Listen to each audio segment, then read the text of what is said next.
ભાવથી જ્યારે ત્યારે બોલાવીએ છીએ ત્યારે આવો છો, દૂરથી આવો છો, ગામમાંથી આવો છો. એ તમારી ભાવના બદલ તમને બધાને લાખ લાખ અભિનંદન. આ બધો વિસ્તાર પહેલેથી ખૂબ આત્મીયતાની સાથે અમારી સાથે જોડાયેલો છે. ગમે એવા દુષ્કાળમાં શુક્ર સાહેબ સમાજ અમારી સાથે ઉભો રહ્યો છે, એનો અમને ખૂબ આનંદ છે. થવાનું થયું હતું 3 વર્ષ પહેલા,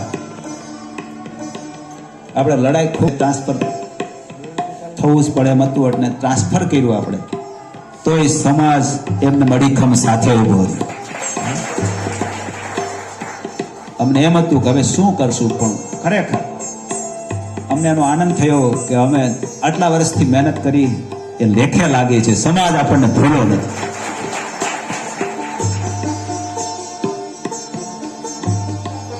પછી પાછો બીજો દુષ્કાળ આવ્યો થોડા સમય પહેલા, તમે જાણો છો.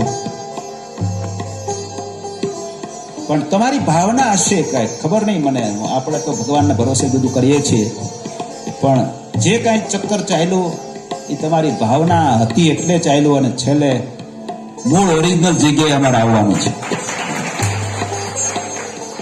બહુ સાચું કહું છું, અશક્ય જ નહોતું.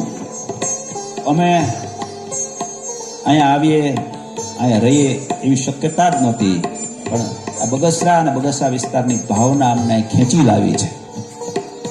એટલે તમારો પ્રેમ હું જાણું છું, અનુભવું છું, અને એ આનંદ મને હંમેશને માટે ભેરો ભેરો રાખે છે.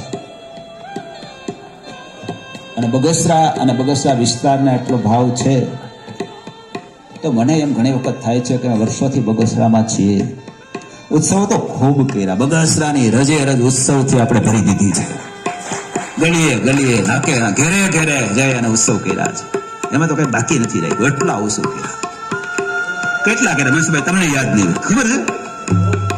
એટલા ઉત્સવ કર્યા, એટલી કથાઓ કરી, એટલી સભાઓ કરી, એટલી પધરામણીઓ કરી, આખા વિસ્તારમાં આમ દરિયા સુધી બધી રાખે. અને એ વાયુ એ ખરેખર સાર્થક વાયુ છે. ખારા પાટમાં બીજ નથી વાયુ મેં, એનો મને આનંદ છે. બધા એવી નવી લાગણીથી આજે જોડાયેલા છે, એવી નવી લાગણી. એટલે એમ થયા કરે કે બગસરા માટે, બગસરા વિસ્તાર માટે કંઈક કરવું જોઈએ. તમે બધા જાણો છો આજની પરિસ્થિતિ એટલી ગંભીર છે. જો આપણે બધા સાથે મળીને સાવધાન નહીં બનીએ, સજાગ નહીં બનીએ, તો આપણે બધા ઊંડા ગર્તમાં ડૂબી જશું. આપણને છાના રાખનારા કોઈ નહીં. એવી પરિસ્થિતિ નિર્માણ થવા જઈ રહી છે. ચારે બાજુ ઝેર ઝેર ઝેર, બીજું કઈ છે જ નહીં. એવી પરિસ્થિતિમાંથી ઉગરવા માટેનો એક ઉપાય આપણે વિચાર્યો છે. કારણ કે નાના બાળકોની જિંદગી બરબાદ થઈ જઈ રહી છે. બીમારી એટલી બધી ચારે બાજુ ભરડો લઈ રહી છે. એમાંથી ભાવિ પેઢીને બચાવવી બહુ મુશ્કેલ છે. એટલે એ પેઢીને બચાવવા માટે આપણી ખેતી, માં જેવી ખેતીને બચાવવા માટેનો ઉપાય, જો આ વાતો આપણે ઘણી કરી છે એટલે બહુ વિસ્તાર નથી કરવો, પણ એ બધું કરવા માટે એક જ ઉપાય છે, આપણી માં ગાય. આખા હિન્દુસ્તાનની કોઈ માં હોય તો એ ગાય છે. એ ગાય જ આપણું રક્ષણ કરશે, આપણું પોષણ કરશે, આપણને સુખી કરશે, આપણને જીવતદાન આપશે. એટલે ગાયને સુખી રાખવા માટે, ગાયને આપણે પાળી પોષીને રાખીને ગાય આપણું પાલન પોષણ કરે, એટલા માટેનું એક જે આપણે આયોજન વિચારી રહ્યા છીએ. તમે બધા જાણો છો, આ બોર્ડ માર્યું છે ગૌમાતા મહોત્સવનું. અને ગૌમાતા મહોત્સવ આ કોઈ આની પહેલા ઘણી વખત બધું થયું હશે. ગૌશાળાના પર કથાઓ થાય, લોકો ફાળા આપે અને છૂટા પડી જાય. કોઈ એક ભરણીને આપે, કોઈ ટ્રક પાલો આપે, 5-25 રૂપિયા આપે, ગૌશાળામાં લઈ જાય. ગૌશાળા વાળા બિચારાને હાંસવે ખવડાવે, વાત પૂરી થઈ. આયોજન એવું નથી. આયોજન સાવ જુદી રીતનું છે. અને બહુ ગંભીરતાપૂર્વક આયોજન વિચાર્યું છે, ગંભીરતાપૂર્વક અને પાર પાડવાનું છે. આ આયોજનને પહેલા કેવું હતું કે આયોજન આખા વિશ્વનું મોડેલ બનશે. આ આયોજનની સફળતા મળી 100%, તો વિશ્વ આખું બગસરાની નોંધ લેશે. આખું વિશ્વ નોંધ. કોઈ નથી કરી શકે આજ સુધીમાં એવું આયોજન આના માધ્યમથી થશે.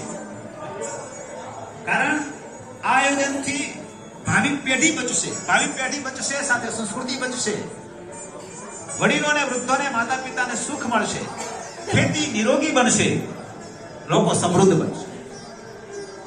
આજે આપણે હેરાન થઈએ છીએ છતાં વિઝા લઈને વિદેશ જઈએ છીએ, બધાને ખબર છે. કેનેડા જઈએ છીએ તો હેરાન થઈએ છીએ, અમેરિકા જઈએ છીએ તો હેરાન થઈએ છીએ. જ્યાં નોકરી બોકરી મળતી નથી, પછી ગમે એવા બિઝનેસ કરે, અહીંયા ડોક્ટર થવાય, ત્યાં દ્વારપાળું કરતા હોય, વોચમેન નું કામ કરતા હોય, એવું બહુ ચાલે છે, ડ્રાઇવિંગ કરતા હોય. પણ આ આયોજનની સફળતા મળી અને જો આપણે ટાર્ગેટ પ્રમાણે પાર ઉતરી ગયા તો અમેરિકા વાળાને કેનેડા વાળાને ભારતના વિઝા લેવા પડશે. એટલે ટાર્ગેટ બહુ ઊંચો છે, ભગવાનની ઈચ્છા હશે એમ પાર પડી જશું. એટલે એના માટેનો જે આપણે ગૌમાતા મહોત્સવ વિચારીએ છીએ 24 થી 30 ડિસેમ્બર સુધીનો બહુ ભવ્ય ઉત્સવ થશે. આખા બગસરા તાલુકો એનો આયોજક બન્યો છે અને આખો ગુજરાત એના મહેમાન બનવાના છે.